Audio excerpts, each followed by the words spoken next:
After that bad man took down the Cowboys on Sunday with some heroics, Max Kellerman came with a strong comparison for Aaron Rodgers. Take a listen. Aaron Rodgers can overcome anything. The best defense in the league, the best team in the NFC. He is the closest thing to Michael Jordan I've seen on a football field, in the sense that he can take a team with less than and make it better than it ought to be, because he is unstoppable. So, Max compared Aaron Rodgers to Michael Jordan, and somebody who agrees with him, another New Yorker, is Adam Shine, who wrote a column for NFL.com essentially saying that regardless of the lopsided ring count, Jordan has 6, of course, Rodgers has 1. That's not the focus. The point is that these two do their thing better than anyone else in the history of their respective sports. Max, is this Rodgers-Jordan comparison fair? Sure. First of all, when you say someone's the Michael Jordan of anything, what you mean is they're the best who ever did it. Okay. That's what you're saying. But just because you're the best who ever did it doesn't necessarily make you Michael Jordan. They're the best who ever did lots of things, and they're still not the Michael Jordan of the thing that they do.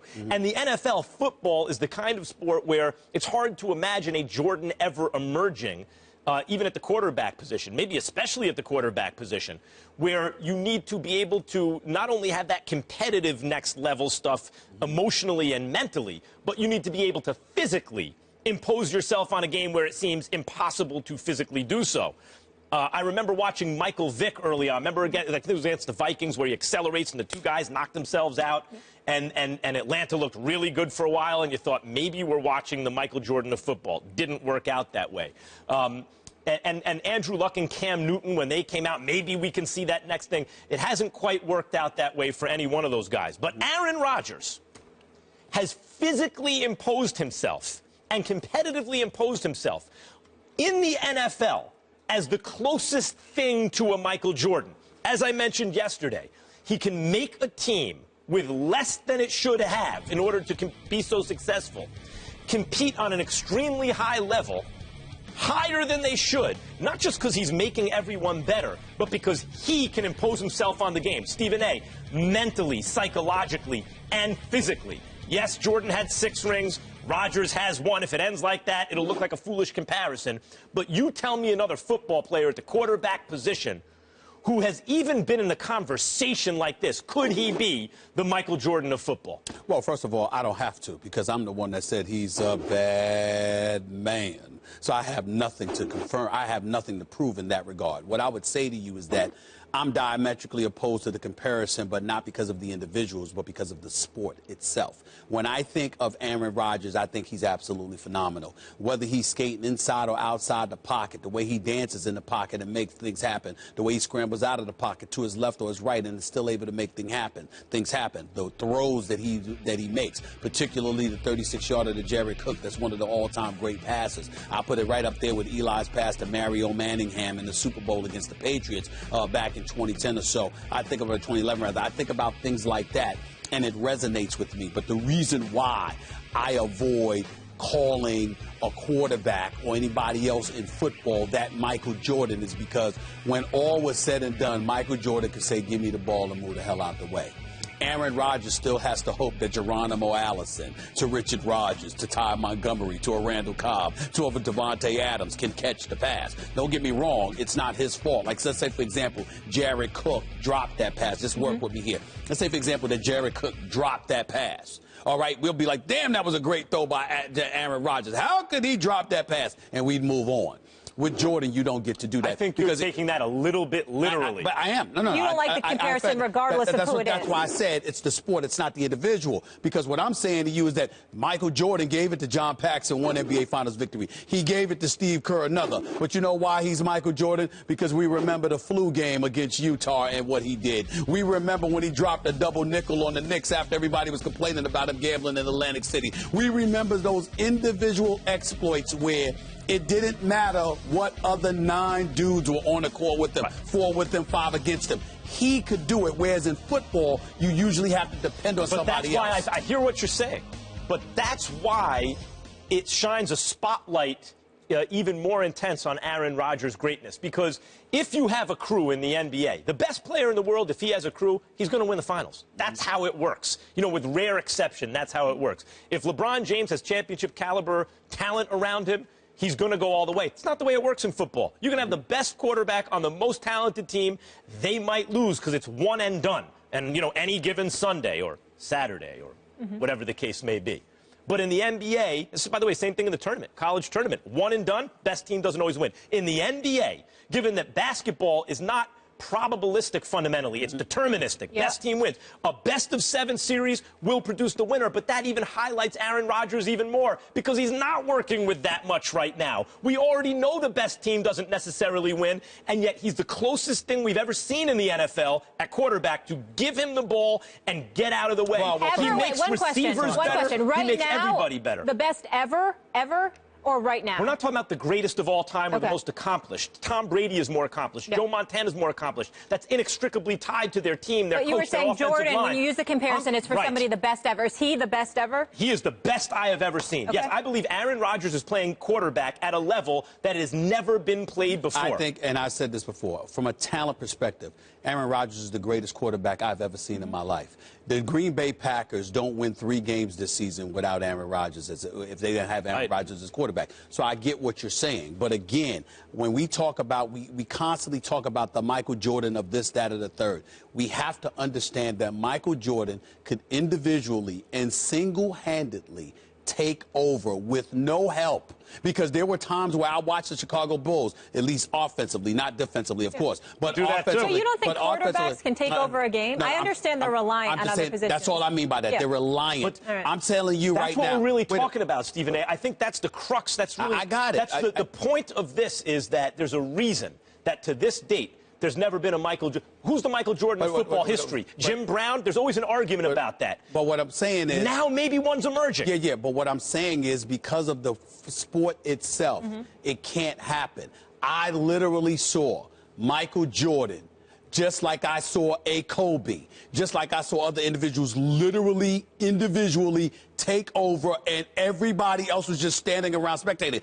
Aaron Rodgers, it's a different sport. You got it. Exactly. Okay, that's why I don't do it. Understood. That said, with that as the premise that it's a different sport and you can't exactly have Jordan, is Aaron Rodgers then the closest thing we've seen to it? Because you ask anyone, now, who's the Michael Peyton Jordan Manning was at one time.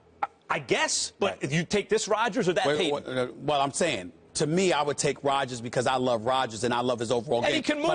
But I saw Peyton Manning literally with this and how he would pick defenses apart. In the playoffs. Yeah, the Colts at one time with the Colts. When they won a championship, they beat Chicago and they beat New England in the AFC championship game. Rex Grossman in the rain. No, but they beat Tom Brady and the Patriots in the AFC championship game. Yes. The lopsided ring count, though, still hurts him. In my humble opinion, I take Tom Brady, but that is for another day. Let's get into Aaron Rodgers in some family business. He's refused to answer questions about issues going on with his family, rightfully so, but his father, on the other hand, a different deal. So Rodgers' dad, Ed, answered questions about the feud during an interview with New York Times that was held in the days leading up to Green Bay's win over the Cowboys on Sunday. Ed confirmed to the Times that the family hasn't spoken with Aaron in over 2 years, saying fame can change things. Now, the Rodgers family feud went public in July when Aaron's brother Jordan was a contestant on The Bachelorette.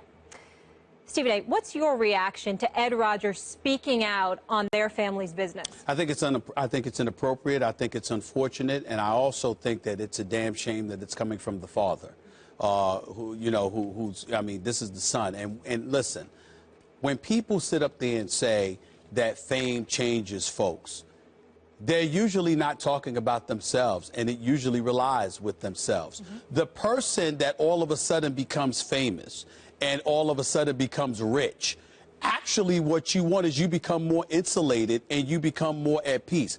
I can speak to this from experience. No, I'm not a professional athlete, but I'm on national television every day, and the check ain't bad. Life is kind of good for me. You understand?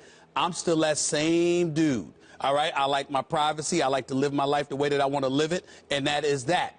But the people around you from time to time can change because their expectations build, because they believe that they're supposed to be a part of it and they're supposed to reap the benefits from it. So they're usually not talking about themselves. I'll just close by saying this.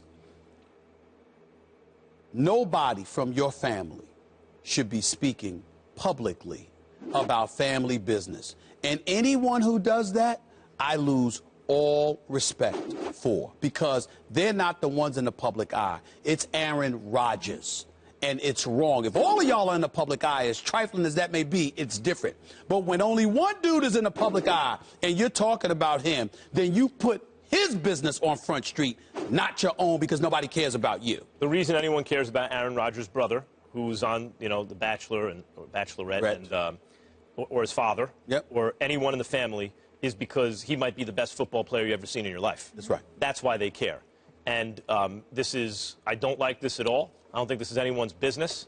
And this is the kind of stuff this is like when people say, I hate the media, right? It's stuff like this. That's right. I don't think the family should be asked questions. This is for Aaron Rodgers' father to decide whether or not he wants to answer them. Personally, I don't think he should. But that's his business, and I feel bad for the Rodgers family that the focus is on, there are painful and personal things that go on in any family. That's right. That are difficult enough to deal with in private. That's right. Imagine the most embarrassing or difficult times in your life, Max, being made public against your wishes. Max, Molly, I had Aaron Rodgers on my radio show about 3 weeks ago. I had never interviewed him before in my life. He knows I'm a fan. He came on my radio show. And I made it a point to ask a relatively generic question about his brother, teammates, and others. But I didn't get specific. I specifically said, is there anything that you would like to say based on whether it's from your brother, your family, your teammates, former or present, who have had things to say about you? Why? The teammate is one thing. Ex-teammate like a Greg Jennings or somebody else is one thing. But family, personal business, I refused to probe because it's none of my business. There's one I could see a general question being asked, because there have been athletes who played so poorly so suddenly that I have wondered and even asked them, is everything okay in your life? Right. Just generally speaking, because you wonder, everyone is subject to stress in other parts of their lives. It may affect their profession, whether they like it or not. But to specifically ask whether this family member is talking to that family member and why, etc., I think is out of bounds. I just want to add one more thing really quickly. The timing is also so unfair. Yeah. As he's in the midst of the playoffs and doing this type of interview. And the other thing, if you're trying to rectify, which they said the family, they miss Aaron, you don't do that publicly. Listen, everybody knows I know Kobe Bryant very well. And Kobe Bryant supposedly had issues with the family and all that other stuff. When Kobe and I spoke privately years ago, I said, man, ain't none of anybody's damn business. They ask you a question, you could tell them it's none of their business, or you could feel free to cuss them out. They don't have a right to know. It's not their business. 100%. And folks don't get to see. People need to learn to curse people out like me. I'm trying to tell you. It's right? I bet you right now. Don't kick rocks. They really, that's the PC version for FCC Airways. They need to learn to curse people out like I do.